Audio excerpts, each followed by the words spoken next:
Many of us want to become entrepreneurs. Starting your own business is one of the biggest dreams of youth in India. When I first started reaching out to people with my brilliant business idea, most of the advices I got were, you should really find your passion, lead with authenticity. And I was even told that if I want to be an entrepreneur, I should be ready to make sacrifices. All good advices. But why not talk about other important things like writing a good business plan, raising money, forming a team, conducting research, marketing, and legal compliances. Welcome back to the second episode of Maker's Guide, a series where we bring you tips and guidances to become a successful entrepreneur. Today, we will focus on understanding different types of business structures in India, company registration, intellectual property rights, and initiatives by Government of India to support startups. The legal structure of a startup is crucial as it determines the level of liability, taxation, and management control. Various forms of business structures exist in India. Number one is sole proprietorship. A single individual owns and operates the business and is solely responsible for its liabilities. Then come partnership firms. These businesses are owned and operated by two or more partners, where personal assets are not separated from business liabilities. A partnership deed defines the terms and conditions of the partnership. Then there is limited liability partnerships, LLP, combining the features of a partnership firm and a company. An LLP provides limited liability protection to its partners. Limited liability protection is a type of legal structure where the corporate loss will not exceed the amount invested in the company. It requires a formal LLP agreement and registration with the MCA, that is Ministry of Corporate Affairs. Next is private limited company. In this setup, people between 1 to 99 number come together and form a business. These owners are called as shareholders. Its shares do not trade on public exchanges, and the profit is divided among the shareholders and distributed in form of dividends. Public limited company, on the other hand, has no restriction on the upper limit of the number of members. The ownership is divided into shares that can be traded by general public. Moving on to company registration. There are several steps in which you can register your company. We will cover these steps one by one. First step is choose a business structure.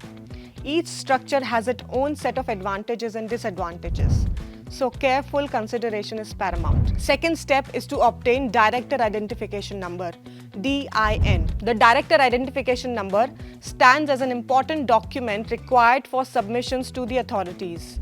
It serves as a unique identifier for individuals aspiring to assume the role of a company's director. Step 3. Digital Signature Certificate, DSC. As the process of registering a company is conducted online, it is imperative that the company stakeholders possess a digital signature to affix on the numerous forms required for submission through the MCA portal. Step 4. Registration on the MCA portal. To initiate the company's registration process, it is important to submit the SPICE Plus form along with required documents through the MCA portal. Step 5. Certificate of Incorporation. Last but certainly not the least, once the documents are submitted, the registrar issues a certificate of incorporation to the company. On incorporation, PAN, permanent account number, is allotted automatically, and a PAN card is dispatched to the registered office address of the company. TAN, tax account number, is allotted and provided to the promoters for TDS filing. Now your company is registered. Moving on to the next critical step is protecting innovative products or services.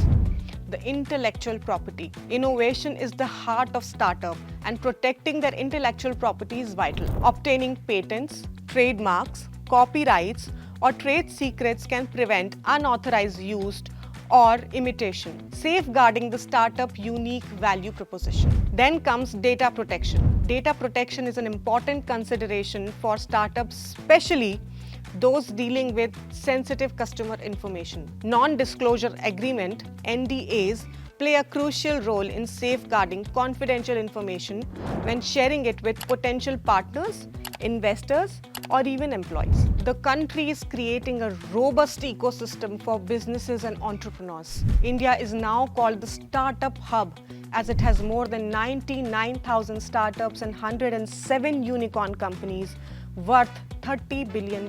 Prime Minister has started several initiatives to help the budding entrepreneurs. Startup India is one such initiative. This scheme is an initiative for generation of employment and wealth creation. The goal of Startup India is the development and innovation of products or services to increase the employment rate in India. Startups meeting the eligibility criteria can obtain recognition from the Startup India initiative. This recognition provides various benefits, including tax exemption, faster patent processing, and access to government schemes. To qualify for recognition, startup must submit an application containing details such as company's business model and the address proof. Those who get accepted in the program receive a certificate of recognition from the Department for Promotion of Industry and Internal Trade. And there you have it. Understanding the legal structure of your startup is just as important as having a groundbreaking idea. Remember, it is not just about finding your passion and making sacrifices. It is about mastering the practicalities too. In our upcoming videos, we will talk about the other important things you need to know before starting your entrepreneurial journey. If you have something to say or want to ask a question, comment down below and we are here to help you in your journey. Do like, share and subscribe to our channel.